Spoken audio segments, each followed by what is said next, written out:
Y'all, Donald is about to get fired again. He's on his way to the office right now, so Hunter can fire him in person. Now, we all know that Donald ain't nothing to be played with, right? Especially when it comes to his status in the White House. He and Kyle will protect it at all costs. Now that he's about to be out of a job, this will bring on some strange behaviors, some switching of sides, and possibly a little teeny tiny bit of murder on the side. We saw in one of the mid-season clips that Donald was handing over some paperwork to Alan, and I believe that this may be the start of the beginning of Donald changing his mind to side with the enemy, with Simone, Sam, Priscilla in them, to win the war against Hunter.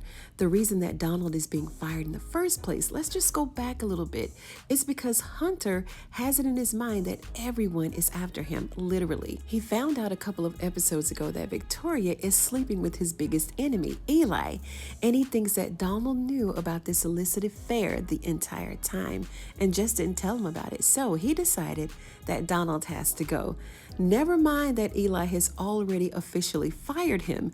And just because Victoria called him back to the White House doesn't really give him his position of chief of staff back, or does it? I mean, because she was actually the second lady when she called him back, and I'm confused on this storyline, to be honest with you, and not really sure how it all works politically. Hell, I was confused when we heard the tape of Victoria telling the DEA kingpin to lace the dope with fentanyl after we heard as clear as day that Alan told Cuz, aka Antonio, to lace the dope. So I don't know, go figure. We also saw Simone calling Donald up to tell him that he was right all along about Eli and Victoria's affair. Remember, he tried to warn her when she spent the night in the bunker.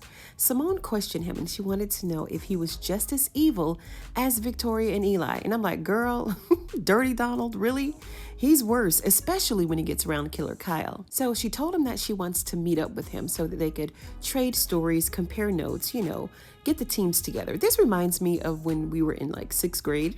Remember how we used to go outside and play kickball and the two captains would have to choose their teammates? This is what this reminds me of, the good guys versus the bad guys, which is really strange because we thought that Eli was the good guy, but it turns out that he's been the devil all along. Is Donald gonna jump ship and side with the real good guys to end Hunter's term in office?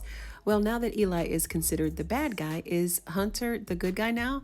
Like, Eli is the one who doesn't really need to be in office, so who's going to be the president when it's all over? And moreover, who's going to get dropped off? Because somebody getting dropped off, that's for sure. Donald has nowhere to turn, really. Alan used to look up to him. Hunter doesn't trust him. Lily can't stand him. Sam, nobody likes Donald except Kyle. So what's in that file that he's handing over to Alan? Is it something important that could, turn things around? Well, wait, let me take that back. I don't really know about that because so far all the envelopes and the secret boxes and packages that have floated around the Oval, they've all turned out to be dust. The first package that was floating around, it came from the general. He gave it to Priscilla, and Priscilla gave it to Diane, the press secretary. Diane got killed, and that was the end of the manila envelope. Or did the general give it to Diane, and then Diane gave it to Priscilla?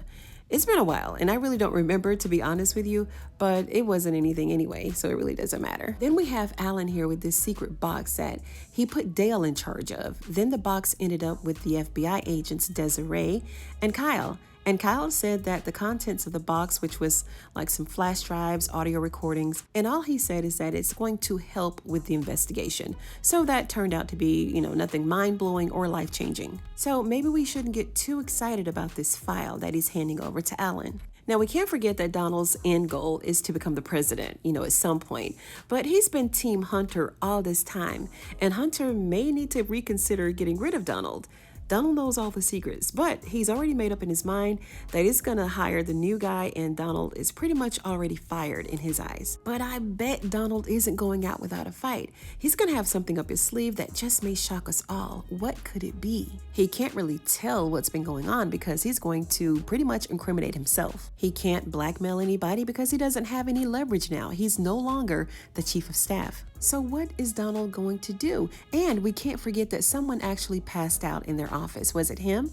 Or was it Alan? Was it Kyle? Who was it? Not really sure, but hopefully we'll have a little bit more insight on tomorrow night's episode. But in the meantime, tell me what you think about Donald being fired a second time down in the comments below. And if you like this video, give it a thumbs up. You know I'd appreciate it. And if you're a fan of Tyler Perry's The Oval like I am, go ahead and sub to the channel for more videos just like this one. Thank you so much for joining me tonight, you guys, on Ruthless TV, and I'm going to see you on the next one.